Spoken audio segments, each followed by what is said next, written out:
चलो रे चलो, चलो रे चलो रे चलो, चलो जहाजपुर। आज भगवान मुनि सुब्रतनाथ का मोक्ष कल्याणक है। आज के दिन भगवान मोक्ष गए थे। कहाँ गए थे? मोक्ष गए थे। कैसे गए थे और क्यों गए थे? दो प्रश्न आपसे कि भगवान मोक्ष कैसे गए थे और क्यों गए थे। आप यहाँ आए हो ना, क्यों आए हो? प्रवचन सुनने। क्यों आए हो? प्रवचन सुनने, ज्ञान सीखने, है ना। सुबह सुबह मंदिर में क्यों आते हो? दर्शन करने, पूजा करने, भक्ति करने, आराधना करने, है ना। तो आप कहीं भी जाते हो तो उस क्यों का उत्तर आपके पास होता है।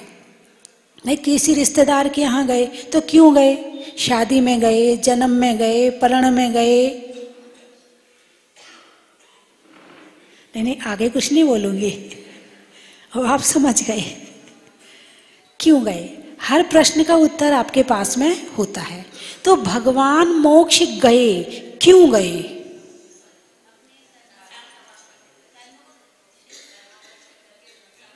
भगवान मोक्ष में क्यों गए? क्या है वहां पर? यहाँ पे माता जी हैं तो इसलिए आप आए हो, मंदिर में भगवान जी हैं इसलिए आप वहां जाते हो, है ना। और रिश्तेदारों के यहाँ रिश्तेदार हैं इसलिए जाते हो। तो मोक्ष में क्या है जो भगवान मोक्ष में गए? सच्चा सुख कहाँ पर है? मोक्ष में है। आप लोग बताइए, भगवान मोक्ष क्यों गए?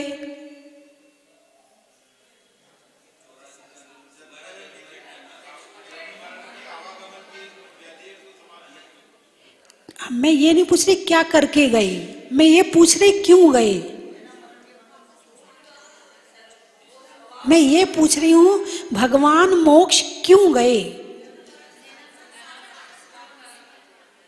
इन्होंने कहा कि वहां सच्चा सुख है इसलिए गए। ठीक है, अरे बोलिए ना, मोक्ष में सच्चा सुख है इसलिए भगवान मोक्ष में गए। मोक्ष में तो निगोदिया जीव भी रहते हैं। हाँ, तीनों लोकों में निगोदिया जीव ठसाठस भरे हुए हैं। तो मोक्ष में निगोदिया जीव भी रहते हैं। तो क्या उन्हें वहां पर सच्चा सुख मिलता है? नहीं मिलता। तो फिर अभी आपने कहा था कि सच्चा सुख प्राप्त करने के लिए गए। जन्म मरण क्या बोल रहे हो? मेरी समझ में नहीं आ रहा है। प्रश्न ये है क्यों गए, क्या करके गए ये नहीं पूछ रही हूं मैं, क्यों गए हैं? अच्छा, वहां पर मोक्ष में अपने स्वभाव की प्राप्ति हो जाती है जाने के बाद में, पहले नहीं होती है। सोचो सोचो सोचो, अपने स्वभाव की प्राप्ति होती है तो मोक्ष जाते हैं, अथवा मोक्ष गए हैं तो होती है।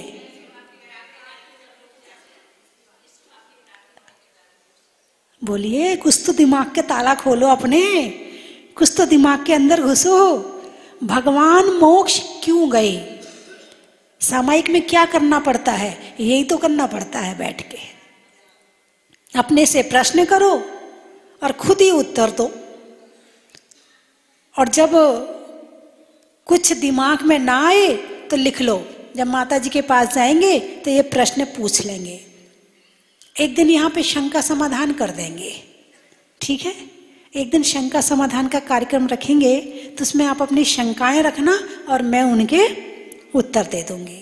उसमें आप ये प्रश्न पूछ सकते हो कि भगवान मोक्ष क्यों गए।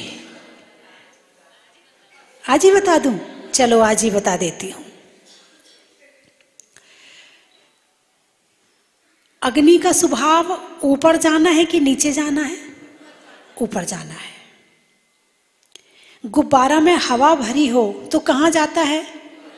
ऊपर की तरफ जाता है। अरंड का बीज होता है, जब अरंड का फल टूटता है तो उसका बीज जब उचटता है तो कहाँ जाता है? ऊपर की तरफ जाता है। ये सारी चीजें स्वभाव से ऊपर की तरफ जा रही हैं। आपने तत्वार्थ सूत्र के 10वें अध्याय में एक सूत्र पढ़ा, ये मैं जो बोल रही हूं ये अर्थ उसी का ही है। अरंड बदग्नि बीज, हाँ वो सूत्र अभी स्मरण नहीं आ रहा, ये उसका ही अर्थ बता रही हूं मैं आपको कि ये सारी चीजें स्वभाव से ऊपर की तरफ जाती हैं। जब हल्की हो जाती हैं तो ऊपर की तरफ जाती हैं, और जब भारी हो जाती हैं तो नीचे की तरफ जाती हैं। जब पाप से भारी हो जाते हैं तो नीचे की तरफ जाते हैं, और पुण्य से थोड़े बहुत हल्के होते हैं तो स्वर्ग आदि मिल जाता है।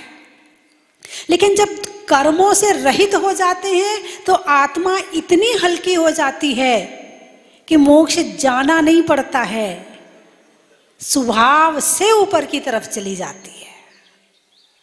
मोक्ष गए नहीं है, मतलब जाने में हमें प्रयास करना पड़ रहा है, मोक्ष हुआ है। आज भगवान को मोक्ष हुआ है, यानी भगवान मोक्ष नहीं गए। जैसे हल्की चीज स्वभाव से ऊपर की तरफ जाती है, ऐसे ही जब आत्मा कर्मों से रहित हो जाती है तो वो ऊपर की तरफ जाती है। ठीक है। अब जो सिद्ध शिला है वो तीन लोक के ऊपर है सबसे, तो हल्के हो गए तो उससे आगे भी जा सकते थे, वहीं जाके क्यों रुक गए? क्योंकि वहां पर जो 3 लोक के अंत में जाके रुक गए, उसका कारण मैं बताती हूँ। उसका कारण ये है कि जो त्रस नाली है, जो 3 लोक है, यहाँ पर 6 द्रव्य होते हैं। इसे कहते हैं लोकाकाश। आकाश के 2 भेद हैं, लोकाकाश, अलोकाकाश। लोकाकाश किसे कहते हैं? जहाँ जीव, पुद्गल, धर्म, अधर्म, आकाश और काल रहता है, इसे लोकाकाश कहते हैं। और जहाँ ये नहीं होता है उसे कहते हैं अलोकाकाश। तो वहाँ केवल अधर्म द्रव्य है। तो जैसे ही भगवान लोक के अंत में जाते हैं तो गति जैसे ही उसके आगे जाएंगे तो रुक गए, क्योंकि अधर्म द्रव्य आ गया। और यहाँ 6 द्रव्य हैं, तो इसीलिए भगवान वहां रहते हैं। अब वो भगवान वहां रहते हैं तो सिद्ध कितने हो गए? अनंत अनंत। जगह कितनी है? 2.5 दीप। जो सिद्ध शिला का वो है 5 पैताला बोलते ना, उसमें सिद्ध शिला भी 45 लाख योजन की है ना। 2.5 दीप 45 लाख योजन का है, और सिद्ध शिला भी 45 लाख योजन की है। और एक जो स्वर्ग का ऋजु विमान है वो 45 लाख योजन का है। एक नरक की पृथ्वी 45 लाख योजन की है। ऐसी 5 चीजें 45 लाख योजन की हैं। तो जो सिद्ध शिला है वो 45 लाख योजन की है। तो मोक्ष कहाँ से जाते हैं? 2.5 दीप से जाते हैं। जम्बू दीप, धातकी खंड और आधा पुष्कर दीप, ये 2.5 दीप हो गया। एक जम्बू दीप, एक धातकी खंड और आधा पुष्कर दीप। 1, 2 और आधा 2.5। 2.5 दीप में कर्म भूमियां हैं और मनुष्य इसके अंदर ही रहते हैं। इसके बाहर मनुष्य ना जा सकते हैं और ना वहां पर जन्म लेते हैं।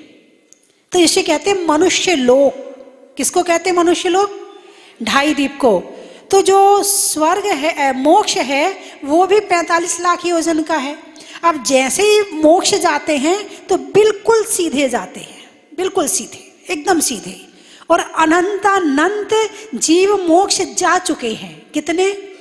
अनंतानंत जीव मोक्ष जा चुके हैं, अनंतानंत सिद्ध हो चुके हैं। तो अब वहां पर जगह तो कम पड़नी चाहिए ना।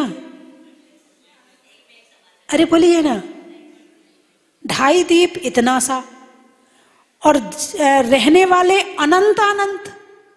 तो कैसे रहते होंगे भाई? जहां पुद्गल है ना वहां जगह चाहिए। जैसे एक लाइट आपने जलाई तो प्रकाश कहाँ हुआ? कमरे में। अब उसी कमरे में दूसरी लाइट जलाओ, अरे बोलिए ना। अब उसी कमरे में तीसरी लाइट जलाओ, उसी में चौथी लाइट जलाओ, उसी में पांचवी जलाओ, 50 लाइट जला दो। एक लाइट का प्रकाश दूसरे लाइट के प्रकाश को बाधा डाल रहा है क्या? नहीं डाल रहा ना। ये तो पुद्गल है। और जब आत्मा कर्मों से रहित हो जाती है तो फिर सूक्ष्म हो जाती है। एक गुण है ना सूक्ष्मत्व। 8 गुणों में एक गुण है भगवान का, सिद्ध भगवान का, सूक्ष्मत्व। इतने सूक्ष्म हो जाते हैं कि फिर कोई बाधा नहीं पहुंचती। एक माही नेक राजे, नेक माही अनेक नो, और एक अनेक की नहीं संख्या, नमो सिद्ध निरंजनो। यानी एक सिद्ध के अंदर अनंतानंत सिद्ध भी रहे तो भी बाधा नहीं आती है। सब अपने अपने सुख का अनुभव करते हैं। ठीक है। अभी यहां पर जो धरती के प्राणी हैं वो पैरों से सब बराबर हैं। क्या?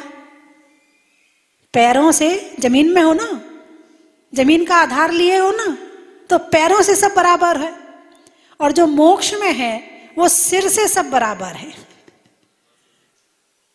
वहां पैर छोटे बड़े, हालांकि पुद्गल नहीं है इसलिए छोटे बड़े का सवाल नहीं उठता है, लेकिन जिस शरीर से मोक्ष जाते हैं उससे किंचित न्यून जो आत्मा का आकार होता है वो मोक्ष में जाता है। और उस आकार में फिर वहां पर अनंत काल के लिए वहां पर स्थिर हो जाते हैं। कितने काल के लिए? अनंत कितना होता है? जिसका कोई अंत नहीं होता है, यानी दोबारा कभी वापस नहीं आएंगे। हमेशा एक बार, जैसे दूध का, जैसे गाय ने घास खाई, फिर घास का दूध बना, फिर दूध का आपने दही बनाया, फिर दही का मक्खन बनाया, मक्खन का घी बना दिया। अब घी का दूध बना के बताओ, नहीं बनेगा ना। ऐसे ही जो आत्मा कर्मों से एक बार रहित हो चुकी है वो दोबारा कर्म सहित होने वाली नहीं है। तो भगवान मुनि सुब्रत स्वामी आज के दिन भगवान को मोक्ष गए थे या हुआ था? अरे बोलिए ना, हुआ था। वो मोक्ष में कुछ पाने के लिए नहीं गए हैं कि वहां सच्चा सुख मिलता है इसलिए मैं मोक्ष चला जाऊं। क्या वहां पे कोई अनंत शक्ति मिलती है इसलिए मोक्ष चला जाऊं? नहीं नहीं नहीं, मोक्ष गए नहीं थे, मोक्ष हुआ था। और जो आत्मा का सच्चा सुख है वो तो उनने यही प्राप्त कर लिया था, हैं? जब मोहिनी कर्म का क्षय हुआ, ज्ञानावरण कर्म का क्षय हुआ, है? जो आपने वो परिभाषा पढ़ी है ना, सूत्र पढ़ा हुआ 10वें अध्याय में, मोहा क्षयास दर्शना, है ना? वो सूत्र आता ना शुरू वाला कि मोह के क्षय से, ज्ञानावरण दर्शनावरण अंतराय कर्म के क्षय से उन्हें सच्चा सुख प्राप्त हो चुका था। यही हो गया था इसी संसार में रहते हुए। संसार में 4 परमेष्ठी रहते हैं। कौन कौन से? अरिहंत। क्या बात है, एक का नाम मैंने लिया, बाकी का नाम आपने ले लिया। बड़े होशियार हैं आप तो। अरिहंत भगवान कहाँ रहते हैं? संसार में। सिद्ध भगवान कहाँ रहते हैं? सिद्धालय में। आचार्य उपाध्याय साधु परमेष्ठी कहाँ रहते हैं? तुम कहाँ रहते हो? उनमें और तुम में क्या अंतर है? भाई एक ही जगह रह रहे हैं, एक ही जगह से भरण पोषण हो रहा है, एक ही जगह की रोटी खा रहे हैं, एक ही जगह की हवा ले रहे हैं, एक ही स्थान की छाया ले रहे हैं, फिर भी तुम में और उनमें क्या अंतर है? हैं? तुम संसारी हो और वो वीतरागी हैं। वीतरागी किसे कहते हैं? यदि ऐसा कहो कि वो वीतरागी है और तुम वित्तरागी हो तो कैसा रहेगा? अरे बोलिए ना। वीतरागी और वित्तरागी में एक मात्रा का अंतर है, और वैसे देखें तो जमीन और आसमान का अंतर है। एक मात्रा में जमीन और आसमान का अंतर आ जाएगा। वित्त का मतलब समझते हो ना? क्या? धन, पैसा।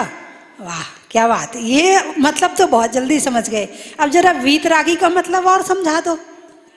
कहना माता जी वो तो आप ही बता दो। है हम तो वित्तरागी, हमें तो वित्त का मतलब पता है। अब वीतरागी का मतलब तो आप बता दो, है ना। जिनका राग और द्वेष बीत गया है यानी छूट गया है, उन्हें कहते हैं वीतरागी। या छोड़ने का प्रयास कर रहे हैं या उस मार्ग पर चल रहे हैं, उसका अभ्यास कर रहे हैं। अभी प्राप्त नहीं हुआ लेकिन अभ्यास में लगे हुए हैं कि मुझे ये चीज प्राप्त करनी है, उसे कहते हैं संसार में रहकर वो संसार में नहीं रहते हैं। चार परमेष्ठी संसार में हैं और संसारी जीव भी संसार में है ना। एक मच्छर होता है और एक कमल होता है। मच्छर कहाँ रहता है? कीचड़ में। और कमल कहाँ रहता है? कमल और मच्छर में क्या अंतर है? मच्छर कमल पे नहीं बैठेगा, कहाँ बैठेगा? कीचड़ में ही बैठेगा, वहीं भोजन करेगा। और कमल कीचड़ में रहते हुए भी बस यही संसारी और चार परमेष्ठी में अंतर है कि दोनों का भोजन एक जगह से मिल रहा है, दोनों का कार्य एक जगह से हो रहा है, दोनों का जन्म एक ही जगह से हुआ है। लेकिन दोनों में अंतर क्या है? एक कीचड़ में जन्म लेके कीचड़ में ही रहता है और एक कीचड़ में जन्म लेके कीचड़ से ऊपर उठ जाता है। किसी ने प्रश्न किया कमल से कि भाई तू कितना सुंदर है, कितना अच्छा, कहाँ रहता तू? कीचड़ में रहता है। तो कमल ने उत्तर दिया, भाई जन्म लेना मेरे हाथ में नहीं है, इसलिए मेरा जन्म कीचड़ में हुआ है, लेकिन पुरुषार्थ मेरे हाथ में है, इसलिए कीचड़ से ऊपर उठ गया।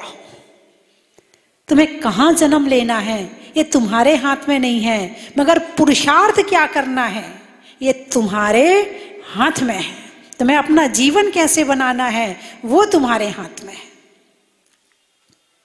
एक बारिश की बूंद जब गन्ने में जाती है तो मीठी हो जाती है, सर्प के मुख में जाती है जहर बन जाती है, नीम के वृक्ष में जाती है कड़वी हो जाती है ना, और सीप में चली जाए मोती बन जाती है, और भगवान के सिर पर चली जाए तो गंधोदक बन जाती है।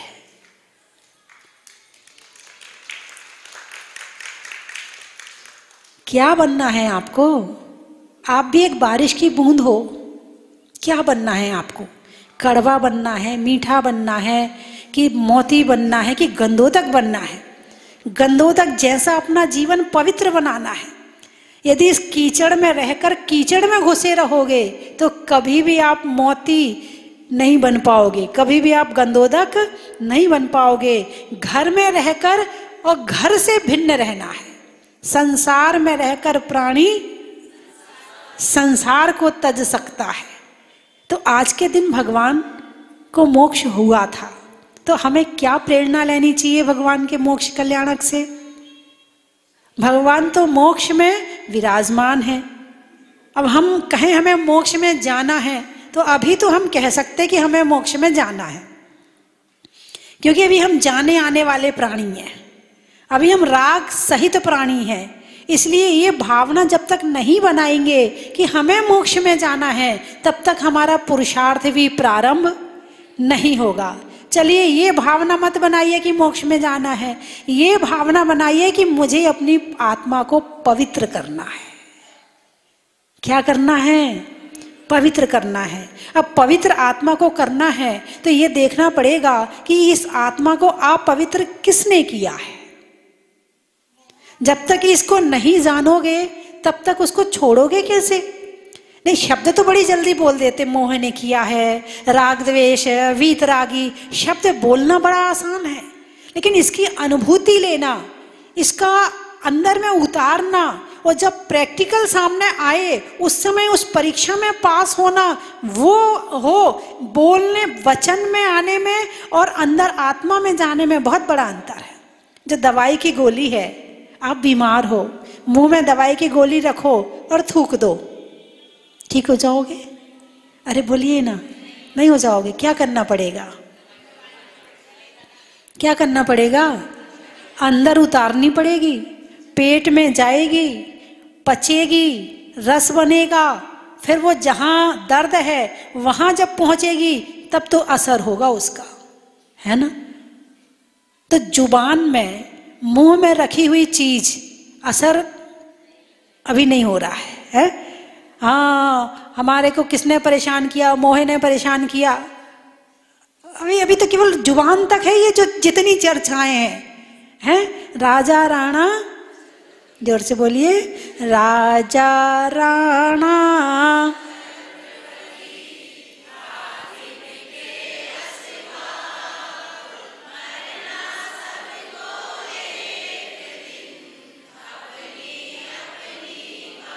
याद है ना? और घर में किसी की डेथ हो जाए फिर ये लाइनें पढ़ो बैठ के, और फिर रोना मत, परेशान मत होना, मन में विकल्प मत लाना, है भाई? राजा राणा छत्रपति हाथिन के असवार, मरना सबको एक दिन, अपनी अपनी बार, उसका समय आया चला गया। अब रोने वाली क्या बात है इसमें? बोलिए हाँ या ना। जब परीक्षा की घड़ी आए ना तब ये लाइनें पढ़ना, फिर देखना कि मुझे ये लाइनें मेरी आत्मा में उतरी हैं कि केवल जुबान तक है। धर्म तो करते हैं मगर ऊपर ऊपर से करते हैं, अंदर से नहीं करते। सारी जिंदगी पूजा पाठ करते हैं, भक्ति करते हैं, अनादिकाल से जगमें स्वामीन जल से सुचिता को माना, शुद्ध निजातम सारी जिंदगी पढ़ते हैं, लेकिन ये लाइनें अंदर नहीं उतरती हैं। अंदर उतरने का माध्यम है सामायिक ध्यान। यहां से ये अंदर जाती है और हम सामायिक करते नहीं, ध्यान करते नहीं, ये लाइनें हमारे अंदर जाती नहीं। जैसे सुई में धागा डालना हो तो बड़े हाथ स्थिर, आंखें स्थिर, और फिर धीरे से लेके डाल देते हैं। एक सुई में धागा डालने के लिए मन वचन काया की स्थिरता चाहिए। तो ये सारी बातें अंदर डालने के लिए ध्यान की स्थिरता चाहिए। इसमें मन में स्थिरता हो, वचन में स्थिरता हो, काया में स्थिरता हो। बिना इसके ये अंदर जाने वाली नहीं है। और जब भी सुख का प्रारंभ होगा यहीं से होगा। जब भी आपको शक्ति मिलेगी ध्यान से मिलेगी। जब को आपको धैर्य मिलेगा ध्यान से मिलेगा। सहनशीलता आएगी ध्यान से आएगी। और आपका जो तीसरा नेत्र ज्ञान का खुलेगा तो ध्यान से ही खुलेगा। आपको कितना ज्ञान है महत्व इस बात का नहीं, आपका ध्यान कितना एकाग्र है महत्व इस बात का है। अरे बोलिए ना। तो आज वैसे तो मैं ये कहूंगी कि आज के दिन हमारी भाषा में भगवान मोक्ष गए थे। हमारी भाषा में, व्यवहार की भाषा में भगवान मोक्ष गए थे। तो आज के दिन आप एक संकल्प ले लो कि एक सामायिक रोज करेंगे। उनको तो मोक्ष हो चुका है, अभी एक सामायिक से मोक्ष नहीं मिल जाएगा, लेकिन ये एक सामायिक एक दिन आपकी मोक्ष पहुंचाने में आपकी शक्ति बनेगी। जैसे एक छोटी सी अग्नि की चिंगारी होती है, उससे पूरा जंगल जल सकता है, लेकिन चिंगारी हो तो सही। यदि चिंगारी नहीं होगी तो फिर क्या जलाएगा, क्या उजाला होगा, है? तो ऐसे ही भले हम इतना सा ध्यान करें मगर करना शुरू तो करें। 48 मिनट की सामायिक बताई है, कितने मिनट की? तो 24 घंटे में कितने मिनट? 48 मिनट, एक मुहूर्त, एक मुहूर्त, है ना। तो कोई कर सकता है सामायिक? चलो, डॉक्टर साहब ने हाथ उठाया, हम सामायिक करेंगे। और कोई?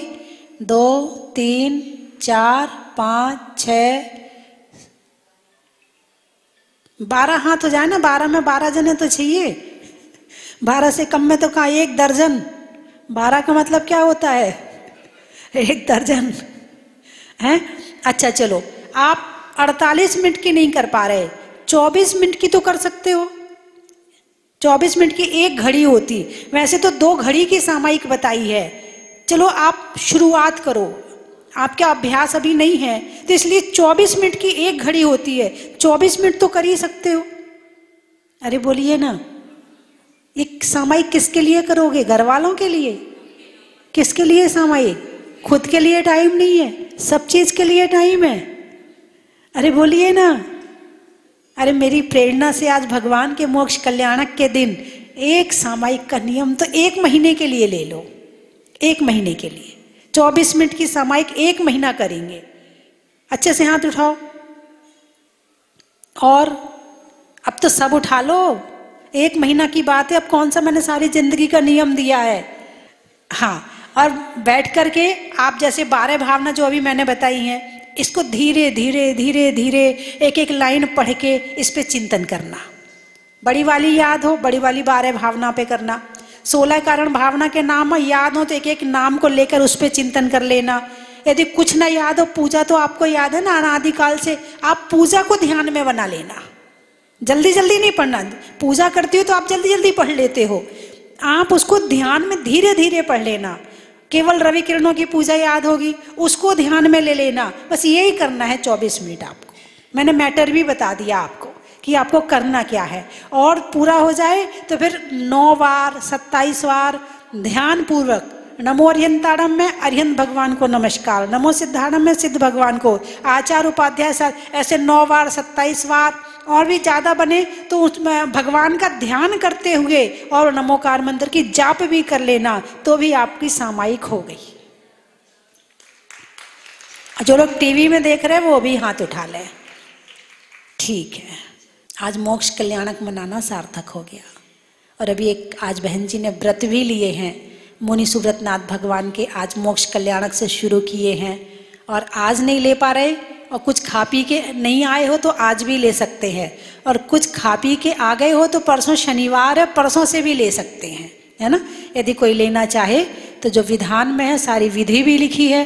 देखो आप लोग इतने परेशान होते घर में, कभी कहीं जाते भटकते, कहीं खूब दुखी रहते हैं। दुखी मत रहो, भगवान की भक्ति करो, व्रत करो, है उपवास करो, शांति धारा करो, अभिषेक करो।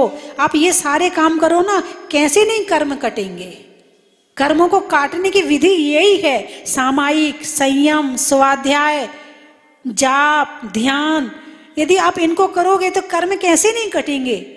अब अच्छा सा मंत्र दे दो, अच्छा सा मंत्र होता कौन सा है, ध्यान तुम्हारा लग नहीं रहा तो मंत्र क्या काम करेगा। ठीक बात है कि नहीं। अच्छा आप तो आशीर्वाद दे दो। अरे भाई तुम्हारे पास दिया तेल बत्ती हो तो हम उसमें ज्योति दे सकते हैं, तुम्हारे पास दिया तेल बत्ती नहीं है तो ज्योति हम किस में देंगे आपको। दिया तेल बत्ती तो तैयार करो पहले। अरे बोलिए ना, हैं। तो चलने में पाथ का, मित्रों में साथ का, तीर्थंकरों में मुनि सुव्रतनाथ का,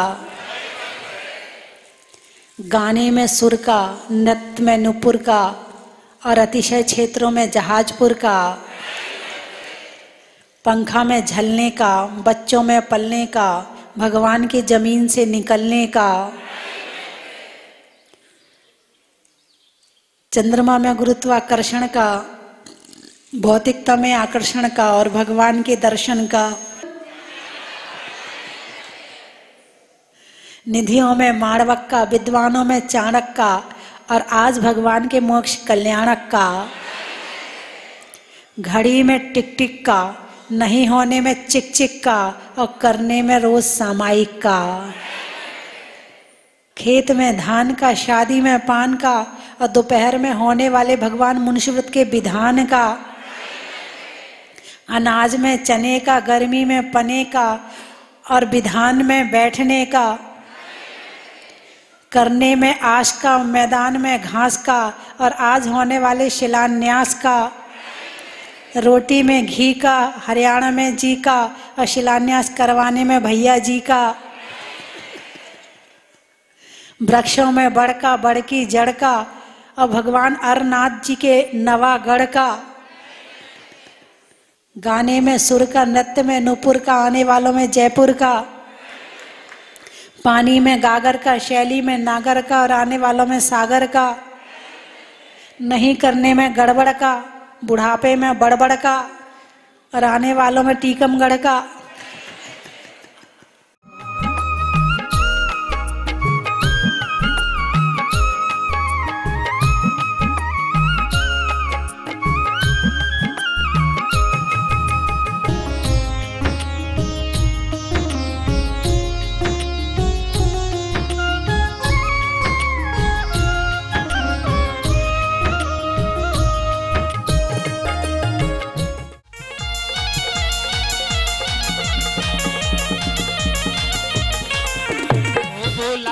हर साल बाबा रखना हमारा ख्याल बाबा।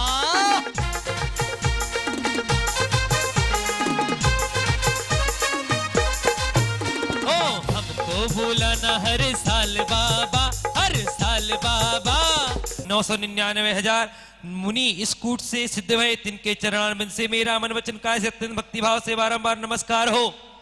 जलादि महानक पद प्राप्त है, निर्वाण लाड़ू अर्घम निर्वपामती। बोले मुनि शिवनाथ भगवान की, केवल भगवान के मोक्ष कल्याण झूठी कर्म की रिश्तेदारी, तुमको थी बस मुक्ति प्यारी, हम भी यही भावना भाई, इसीलिए अर्घ चढ़ाए। बालगुण कृष्ण द्वादश्याम मोक्ष मंगल मंडिताय, जाजपुर से विश्वनाथ जी नंदराय श्री मुनि 99 करोड़ 99 कोड़ा कोड़ी 97 करोड़ 9,09,999 मुनि इस कूट से सिद्ध भय, निर्जर कूट से मुक्त भय। बोले मुनि शिवनाथ भगवान की, भगवान के मोक्ष कल्याणक महोत्सव की। बोले मुनि शिवनाथ भगवान की। बहुत ही मन प्रफुल्लित हुआ है। इच्छा है हर वर्ष यहाँ मोक्ष कल्याणक के दिन आ पाऊं। विश्वनाथ भगवान की जय। अब इस जगह के बारे में तो जितना बोले उतना कम है।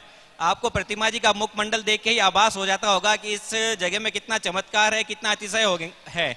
इस बाउंड्री के बाहर अगर आप हैं तो आपका फीलिंग्स आपकी अलग होगी। जैसे ही आप इस बाउंड्री के अंदर पैर रखते हैं तो 100% ये ऐसा है कि आपकी भावनाएं, आपकी फीलिंग्स सब चेंज हो जाती होगी कि हम कहाँ आ गए हैं, हम कौन से इंद्रलोक में, स्वर्ग लोक में आ गए हैं।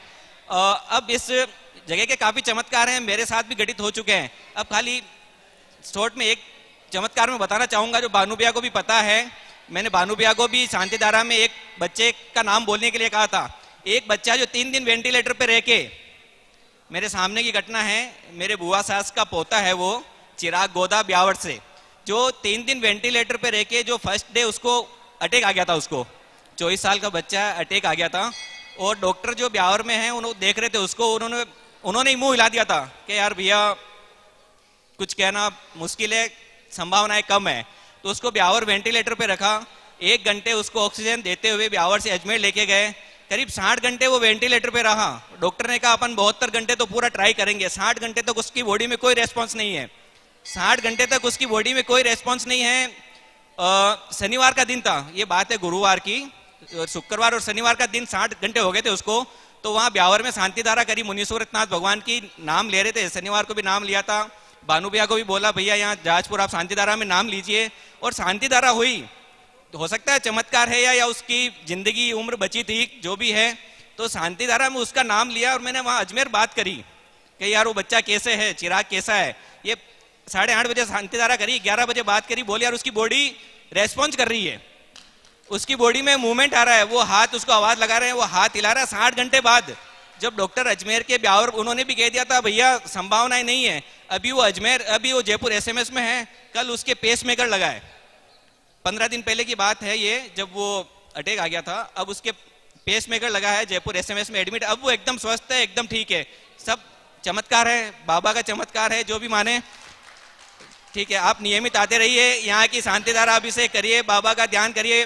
जय जिनेन्द्र।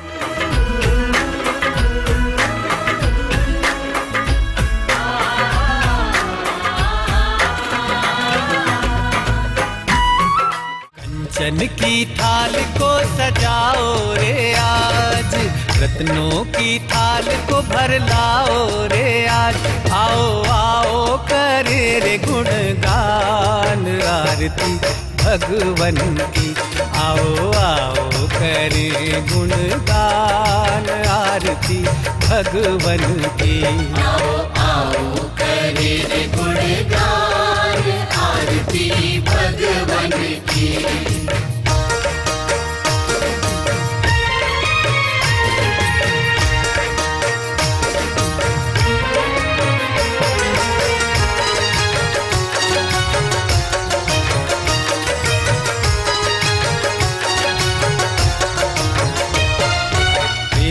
सुमित्र के राज दुलारे, माँ पद्मा जी के नैनों के तारे।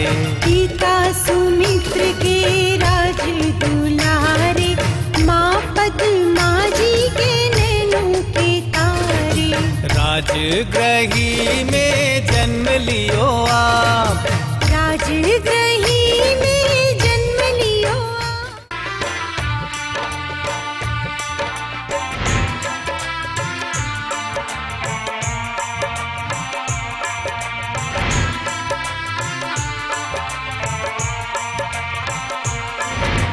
चलो रे चलो रे चलो, चलो रे चलो रे चलो, चलो जहाजपुर।